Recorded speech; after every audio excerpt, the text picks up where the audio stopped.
Akkam jirtu fayyaa keessanii nagaa keessanii nagaa kootti gooftaa kootti faagalatu har'a odoon mana caakuu mana barumsaa keessa deebi'aa jiru isinitti himuu barbaade jechuudha.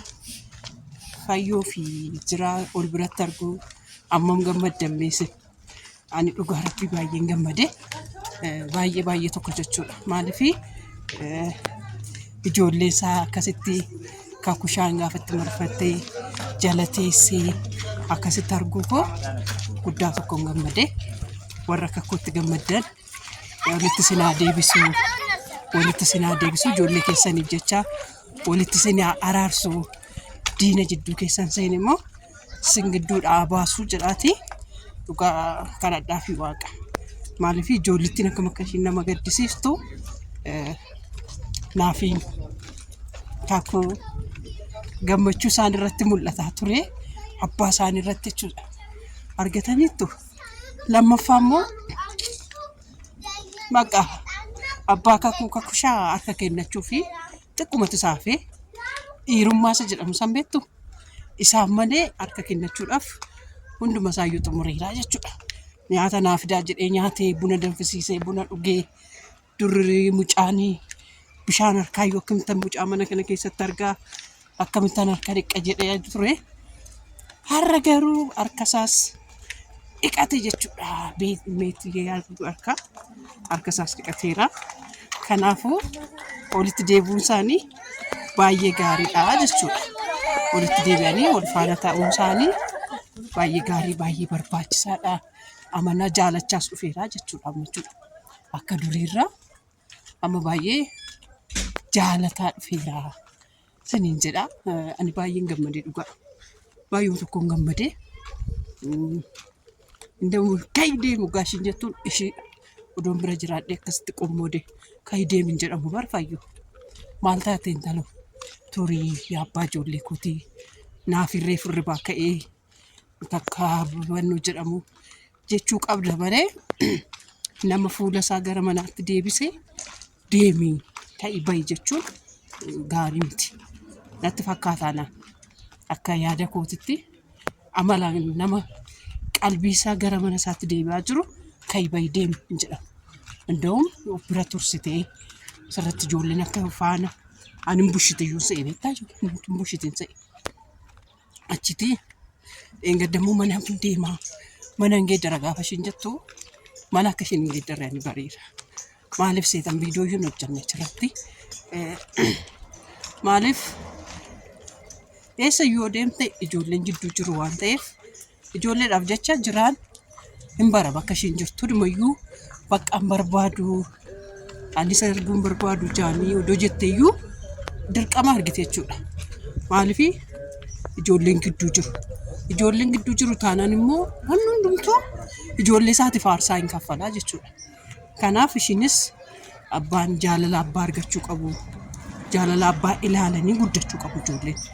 Akkasatti fakkaata jaalala abbaa ilaalaatii jaalala abbaa argachaa guddachuu qabu ijoollee. Kanaaf manas geeddaruu baattes dirqama inumaa jiraan bakka inuma argataa mana inuma argataa ture ijoolleedhaaf jecha. Kanaaf mana geeddaruunis bu'aan qabu ture akkumasuma dhiiste jechuudha. Ishiinuu dhoowweera. Kanan siniin jedha. Ani garuu sanas ta'e kanas ta'e baay'een gammadee jechuudha. Ol biratti akkasitti deebi'ee mana isaa taa'ee nyaata nyaachuu isaattiyyuu hedduu tokkoon gammachuu warra kakkootti gammaddaniif gammadaa fi siniin jedha. Kana fakkaatti dubbiin iddoo kanatti aanee jiru immoo daawwadhaa isin bashannansiisaa itti bohaartuu siniin jedha jechuudha. Wantoota hojjetamuu qabu siniifan hojjedha. Har'a garuu keessummaa addaanan qaba. Gara booddee ansiniif gadi lakkifamu piraankii ajaa'ibaa karoorfadhee firaa jechuudha. Karoorfadhee firaa isa karoorsan eenyu akka ta'e eenyurratti akka karoorfadhe immoo walumaan hin daawwannu ta'a jechuudha. Laayikii godhaa, sheerii godhaa. Warri mana kanaaf maatii hin taane maatii ta'a. Sabskraayibii godhaa. Siniin jedha. Kana fakkaata naannoo taasiin immoo akkasitti qilleessa naannoo keenya irra jechuudha. Mana kana nu jajjabeessu hin dhiisina.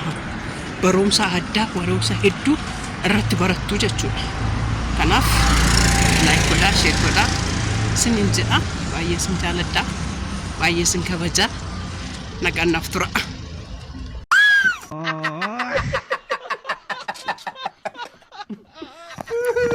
እናት ሰላም ነው እንዴት ነሽ? ጎሚ በድንቅ ጣዕም ይሄንን ጁስ ቀምሰሽ ታውቂያለሽ? አዲስ ነውና በጣም ዲረባቱ እንደሚጣፈጥ በኔ ወጪ እግዚአብሔር ጠጪውና ከስር የታርጊ። እሺ አመሰግናለሁ። ከስር እንዴት እንደሚጣፈጥ በድንቅ ጣዕም ነው። በቃ እንትኑ ምናምን የምር ቶሎ በይ። እንዴት ነው? አስር ከስር ይመችሽ። እዛች ጋር ማለት ነው እንዴ የማታ አለ ከቦርሳ ውስጥ መውሰድ ትችያለሽ። የምር ነው ይፈልግሽ ነው። ይመችሽ።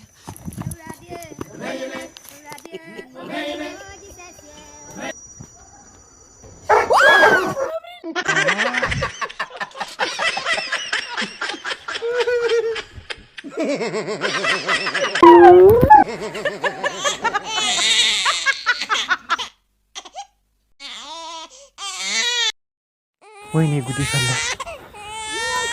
ምንድነው? አየሽው ይሰማል አይሆነ ህፃን ልጅ እዚህ ውስጥ ሳይከቱ አይቀርም።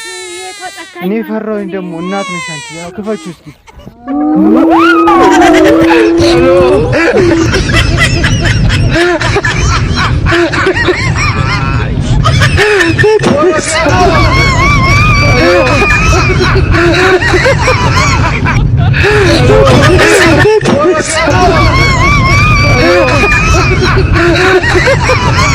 እንግዲህ ዛሬ ደግሞ ሲስተርም በልጁ አስመስለን ፕራንክ እንሰራታለን ማለት ነው። እስቲ እስከ መጨረሻ ቪዲዮን ተመልከቱት። ማማ ልተኛ ነው መሰለኝ። አይ እስቲ እንትን በይ እሺ ቶሎ በይ። A few minutes later ስራች ነበር ቋንጣ ያበር ተራሽ የታዳልኩ አረበላ ነበር። አንቺ ምን ጻል ተሸክም ያለቀም እንዴ? ልጅ ያሞት በርቀናት እንዴ ጻል ለኛው በርቀናት እንዴ እንደወለድኳት ማውቀው እኔ ነኝ። አምጣ በጣም ነው ዛሬ ነው ተሸከምኩ። አብሻት ቀልድ ጌታን አምጣ ሲሪየስ ለዚህ ብለሽ እንትን ልትቆጪ ነው። ኧረ በቃ አባታስከኝ አምጣ አብሻት ጌታን አስቀልድ እንጂ ጌታ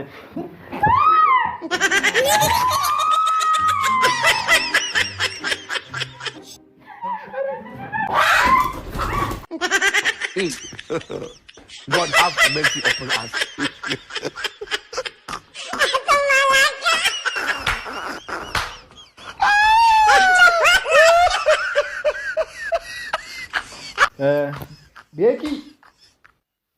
ቤኪ የማን ዶሮ ናት? ዶሮ ገዛችሁ እንዴ ቤት? እኮ እዚህ ጋር እንትን ፈቀደም ጀመረ እንቁላል የሰው መሰለች እንቁላል እንዳት እኔ ምን አውቄ እዚህ እንትን ባ no